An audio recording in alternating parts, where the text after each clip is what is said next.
Hai, hello, salam sejahtera Malaysia. Selamat datang ke channel Fels Lifestyle. Saudara-saudara yang saya amat hormati, tuan-tuan dan puan-puan, terima kasih kerana terus setia dan bersama di dalam channel ini. Kembali lagi dengan satu lagi perkembangan terkini ataupun satu lagi ulasan terkini berkaitan dengan status kerajaan negeri GRS. Adakah akan menjejaskan kempen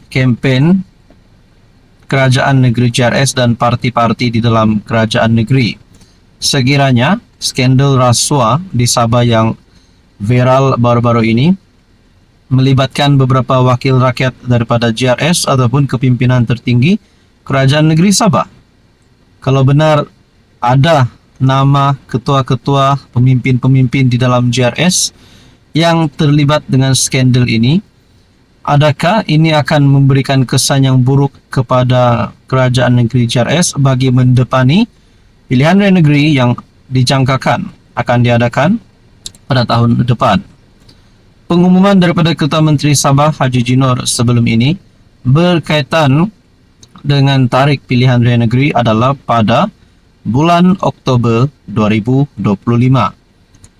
Saudara-saudara, berkaitan dengan skandal rasuah ini, adakah ini adalah konspirasi politik untuk menjatuhkan Haji Jinor? Dan bagaimana pula di peringkat persekutuan? Kerana kita tahu Ketua Menteri Sabah telah menyatakan sokongan terhadap kerajaan pimpinan Anwar Ibrahim. Adakah sekiranya skandal rasuah ini melibatkan nama-nama besar di dalam kepimpinan GRS, Kerajaan Negeri Sabah, PH pimpinan Anwar Ibrahim, Kerajaan Persekutuan pimpinan Anwar Ibrahim tidak akan segan untuk membuat tindakan sehingga tidak lagi bersama-sama dengan GRS di dalam kerjasama. Nah, saudara-saudara, berkaitan dengan video rasuah, PH akhirnya akan buat pilihan. Satu perkongsian daripada Malaysia Kini. Politik Sabah menjadi jaringan gabungan politik yang rumit selepas PRU15. Walaupun PH dilihat akan menjadi faktor penentu yang akan mengubah bentuk jaringan ini dalam PRN akan datang, perhatian kian tertumpu ke arah persoalan jika skandal rasuah yang mengaitkan gabungan pemerintah negeri itu akan memberi kesan kepada kerjasama politik di masa akan datang. Untuk memahami kemungkinan yang boleh berlaku, kita perlu melihat secara ringkas bagaimana penjajaran politik pada masa ini di Sabah terbentuk. Walaupun Sabah ada sejarah politik yang kaya, sebahagian besar daripadanya dari 1986 sehingga 2018 adalah BN sebagai kerajaan. Tempat itu digantikan warisan pada 2018 dengan PH sebagai sekutunya. Namun pemain politik utama di Sabah sekarang ialah GRS yang mentadbir negeri sejak 2020. Pada tahun 2020, GRS terdiri daripada BN, PN dan Parti Bersatu Sabah PBS. PN di Sabah pula terdiri daripada Bersatu, Parti Solidariti Tanah Airku STAR dan SAPP, Parti Progresif Sabah. Bagaimanapun, penjajaran politik di Sabah menjadi rumit selepas PRU15 pada 2022. Ketua Menteri Haji Jinor menyokong pengerusi PH Anwar Ibrahim dan kemudian mengetuai penghijraan keluar daripada Bersatu untuk membentuk parti baru, Gagasan Rakyat Sabah, iaitu Gagasan. Langkah itu disusuli STAR dan SAPP, walaupun SAPP masih kekal sebagai komponen dalam PN. Jadi saudara-saudara yang saya amat hormati semua, adakah kalau ini menjadi satu konspirasi politik untuk menjatuhkan Ketua Menteri Sabah Haji Jinor, Kerajaan Negeri GRS, siapakah yang layak untuk menjadi Ketua Menteri baru? Adakah UMNO Sabah ataupun mungkin warisan?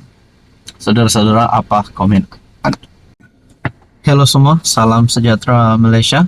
Selamat datang ke channel Fels Lifestyle. Terima kasih kerana terus setia dan bersama di dalam channel ini.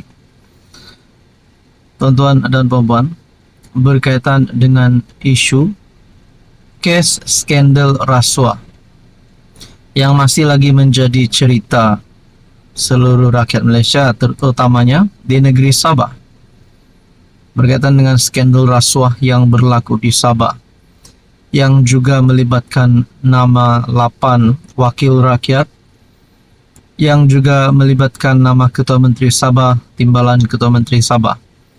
Tapi nak cakap siapa yang bersalah dan siapa yang betul, kita tidak boleh terus mengambil satu kesimpulan tanpa ada pengumuman rasmi daripada pihak-pihak berkuasa. Nah, ada yang berkata ini adalah konspirasi politik untuk menjatuhkan kerajaan negeri, pimpinan JRS, pimpinan Haji Jinor.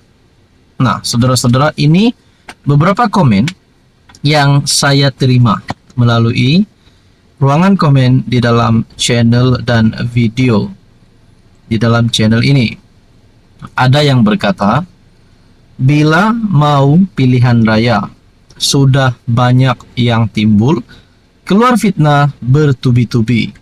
Jangan haraplah parti lain. Rakyat sudah selesa dengan JRS Haji J adalah yang terbaik menerajui Sabah. Komen yang seterusnya berkata, jadi ketua menteri mesti berpengalaman, luas, berpengaruh dan lama berkecimpung dalam politik. Kalau tidak, habis kita. Nah, dengan komen ini, saya setuju. Kerana ciri-ciri dan kriteria ketua menteri adalah perlu mempunyai pengalaman yang luas dan sudah lama berkecimpung dalam bidang politik.